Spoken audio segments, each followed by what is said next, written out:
সন্তানদের সন্ধ্যাবেলা বুকের দুধ খাওয়ায় ঘুম পাড়াবে, ওই মায়ের বুক খালি করিয়া ফজরের টাইমে মাকে সন্তান হারা বানায় দিবি। তুই পারবি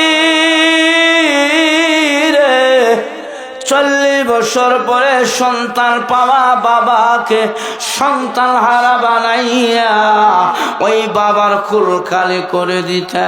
এবার আজরাইল কয় আল্লাহ এই যে দায়িত্বটা আমাকে দিলা, আল্লাহ মানুষেরা আমার বকা দিবে, গালি দিবে, 40 বছর পরে যদি কারো সন্তান হয় আর ওই সন্তানকে যদি আমি আজরাইল নিয়ে আসি মানুষেরা আমাকে গালি গালাজ করবে। আল্লাহ কয় আজরাইল এমন একটা বাহানা দিয়া নিয়ে আসব রে, তোর কথা মানুষ স্মরণ করবে না, বলবে করুণায় মারা গেছে। আজরাইল যে দিছে এই কথা কয় না, বলে রাস্তায় হুন্ডা অ্যাক্সিডেন্টে মারা গেছে। আজরাইল যে নিছে এই কথা বলে না, বলে টাইপের প্রচন্ড জ্বরে মারা গেছে। আজরাইল যে নিছে এই কথা বলে না। তাহলে বোঝা গেল আমার ভাইয়ারা, যেই আজরাইল যেই ফেরেশতা আপনার আমার রুহু বের করে নিয়ে যাবে, তার ভিতরে মহান আল্লাহ দয়া মায়া কিছুই দেয় না। দয়া নাই তার ভিতরে, কি নাই? দয়া মায়া নাই, একবারে নির্দয়া। মার কাছ থেকে সন্তান ছিলেন, বাবার কাছ থেকে সন্তান ছিলেন, কিন্তু হযরত আজরাইল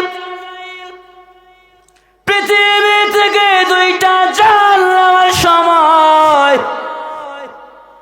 তার ভিতরে একটু নাড়া দিয়েছিল, একটু তার ভিতরে মায়ার ভাব এসেছিল। 1 নম্বরে সাদ্দাতকে যখন তার মা ওই নদীর তীরে প্রসব করেছিলেন, নদীর তীরে সাদ্দাতের মা সাদ্দাতকে প্রসব করেছেন, সেই প্রচন্ড নদীর ঢেউয়ের মধ্যে সাদ্দাতের মা সাদ্দাতকে প্রসব করার পরে আল্লাহর হুকুম হয়েছে আজরাইল সাদ্দাতের মাকে দুনিয়াতে নিয়ে আসো। এক তো নদীর মাঝে, আবার নদীর মাঝে সন্তানকে কেবল প্রসব করেছে। এই মুহূর্তে আল্লাহর আদেশ হয়েছে আজরাইল সাদ্দাতের মাকে দুনিয়া থেকে নিয়ে আসো। আজরাইল বলে আল্লাহ ওই দিন আমার কাছে বড় মায়া লাগার ভাব এসেছিল, এক তো নদীর মাঝখানে, আবার কেবল প্রসব হয়েছে, বাচ্চার দায়িত্ব কে নেবে? নদীর মাঝে বাচ্চার কি অবস্থা হবে? ওই দিন আজরাইলে একটু মায়া লাগার ভাব এসেছিল, কিন্তু মালিকের আদেশ ওয়ালিকুল্লি উম্মাতিন আজাল ইযা জা আজালুহুম করিব লা ইস্তাখিরু সাআতান ওয়া লা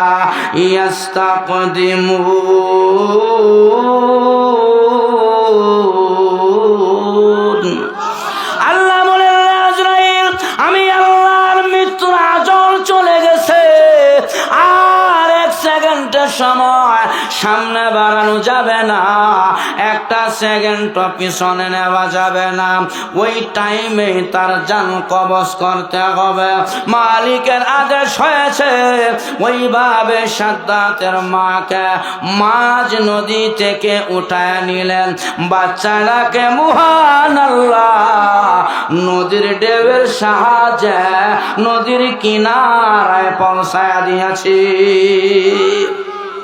রাখে আল্লাহ, মারে কে?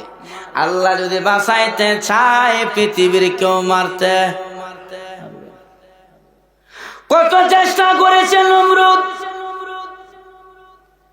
বাদশাহী পাওয়ার পরে নমরুদ জাদু করে যাইয়া 80,000 জাদুঘরের লিডার দবিরা নামক জাদুঘরকে ডাক দেয়া বলছেন, দবিরা রে, আমি এই মিশরের রাজত্ব পাইলাম, দেখো আমার রাজত্ব কতদিন টিকবে। দবিরা গনা গনা গনতে গনতে তার গণনার মধ্যে ধরা খেয়েছে।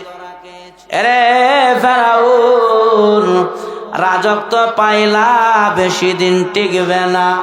ফেরাউন কয়, কে আমার রাজত্ব নিবে? এবার দবিরা কয় ফেরাউন রে, মুসা নামক একটি ছেলে তোমার রাজত্ব কেড়ে নিবে, এমন কি তার হাতে মরণ হওয়ার সম্ভাবনা রয়েছে। এবার ফেরাউন কয়, বাপরে, এত কষ্ট করে আমি রাজত্ব পাইলাম, এরপরে এই রাজত্ব যদি চলে যায়, পাওয়ার সে না পাওয়াই ভালো ছিল। তবে যেহেতু আমার হাতে ক্ষমতা, আমি দেখিয়া দিব আমার রাজত্ব কে নিয়ে যায়। আমার বাহিনী, আজ থেকে যত মায়ের গর্ভে ছেলে সন্তান জন্ম নিবে, সব সন্তানকে জাগাত হত্যা করে ফেলবা। আল্লাহর কোরআনে ঘোষণা দিয়েছেন, ইউযাব্বিহুনা আবনাআকুম ওয়া ইস্তাহয়ুনা নিসাআকুম, সন্তানগুলোকে মেরে ফেলবা, পুরুষ সন্তান রাখবা না, মহিলা সন্তান বাছায়া দিবা, শিশু বাচ্চা ছেলে হলে মেরে ফেলবা। এই আদেশটা ফেরাউন জারি করার পরে মিশরের জমিনে যেই মায়ের গর্ভে থেকে ছেলে সন্তান জন্ম নেয়, ফেরাউন বাহিনী ওই মার সন্তানের কোল থেকে এনে